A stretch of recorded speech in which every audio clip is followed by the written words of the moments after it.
हाय दोस्तों, नमस्कार। कैसे हैं आप सब? आशा करते हैं आप सब अच्छे होंगे, मस्त होंगे, स्वस्थ होंगे।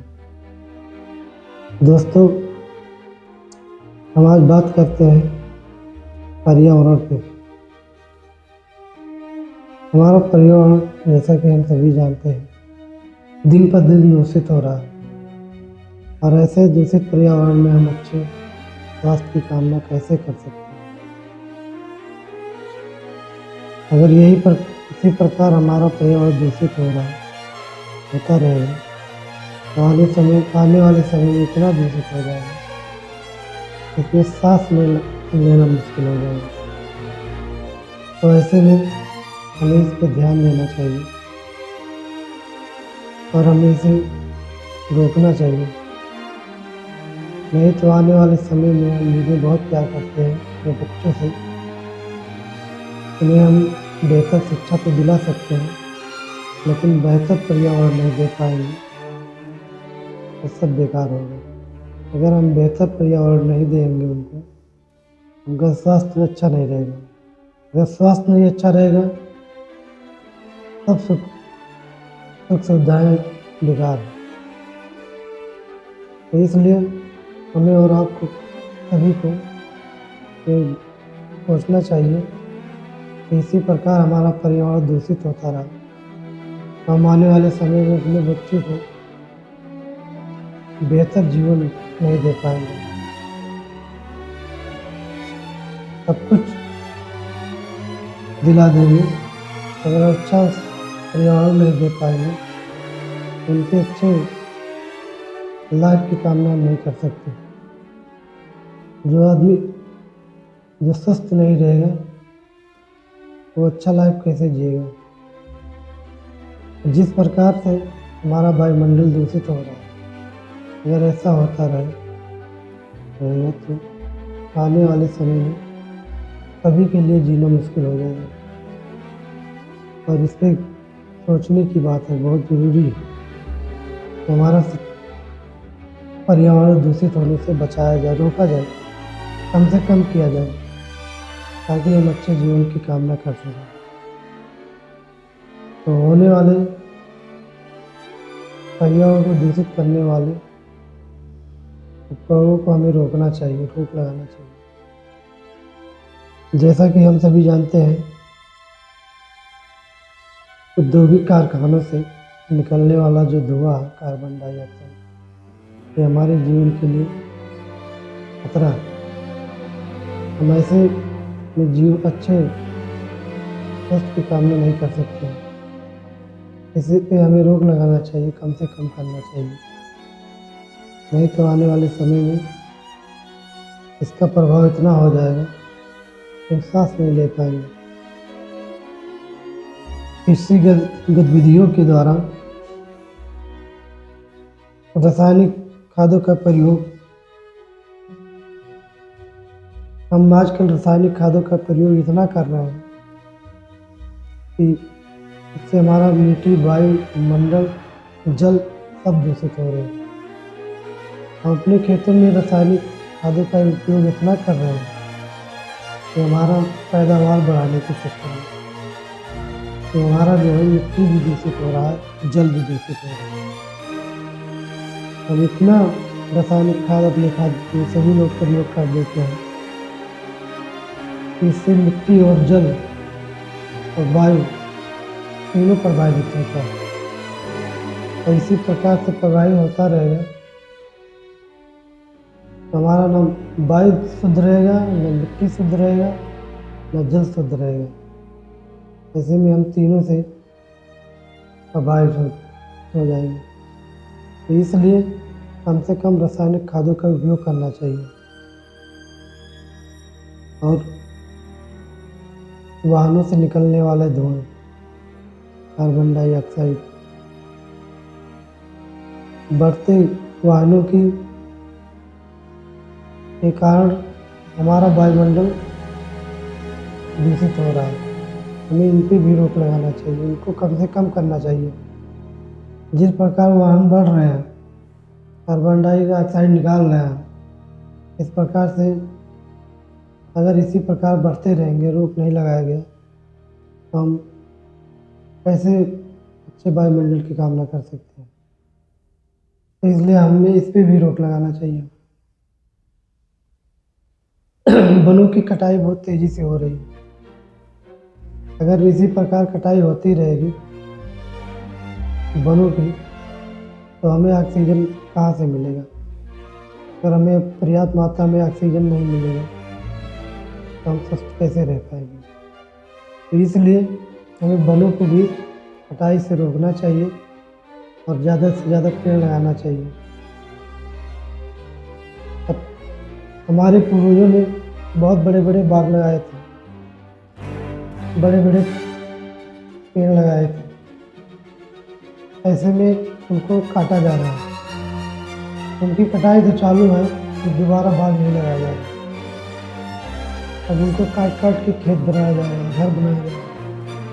ऐसे में बाग बगीचा जो है खत्म हो गया, जिससे हमारा वायुमंडल स्वस्थ रहता था, वायुमंडल हमारा दूषित नहीं होता था, ऑक्सीजन पर्याप्त मात्रा में मिलता था। ऐसे बड़े बड़े बागों को काटा जा रहा है, तो ऐसे में हमारे अच्छे पर्यावरण की कामना कैसे कर पाएंगे?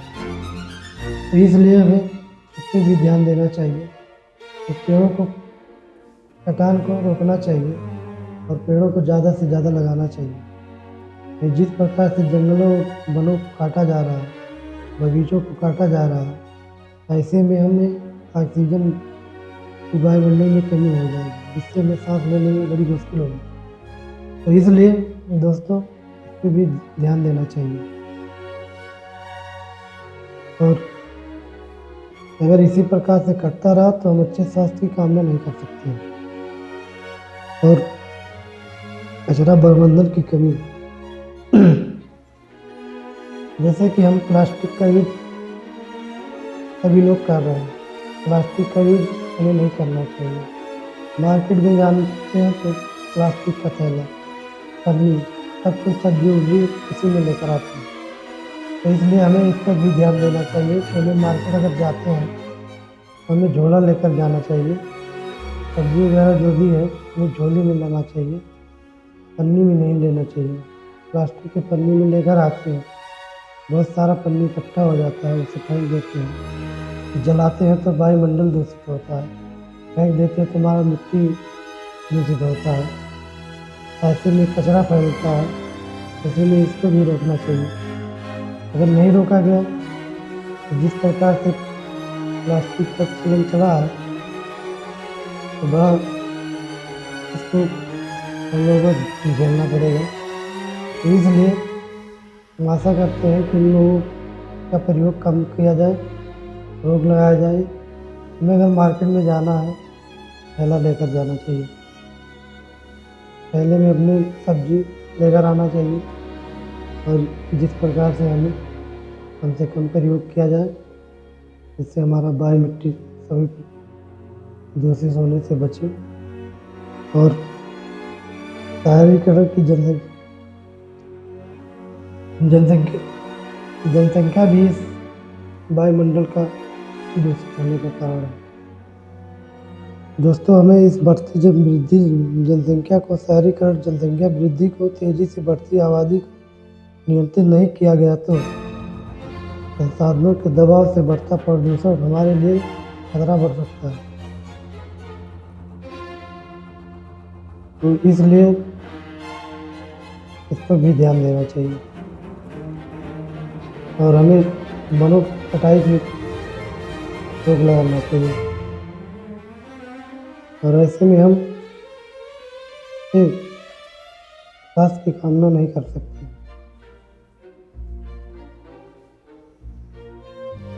मिट्टी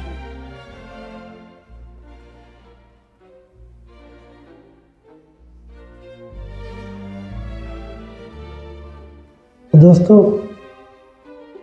हम आशा करते हैं कि आप सबको हमारी बात अच्छी लगी होगी और इस पे आप लोग ध्यान देंगे। और हमारा यही रिक्वेस्ट है कि वायु प्रदूषण को कम किया जाए और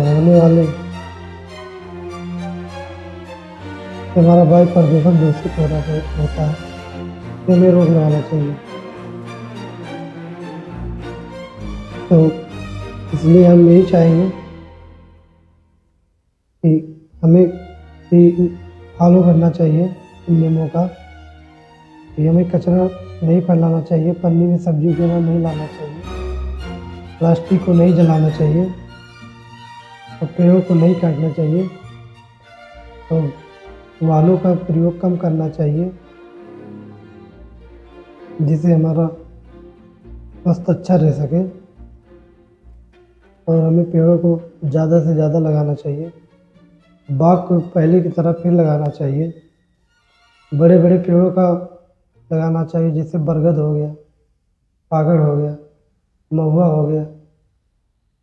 इन सब पेड़ों को फिर से हमें एक बाग बनाना चाहिए, लगाना चाहिए, जिससे हमारा वायुमंडल जो है दूषित होने से रोका जाए। और हमें आने वाले भविष्य में हम अपने बच्चों को बेहतर वायुमंडल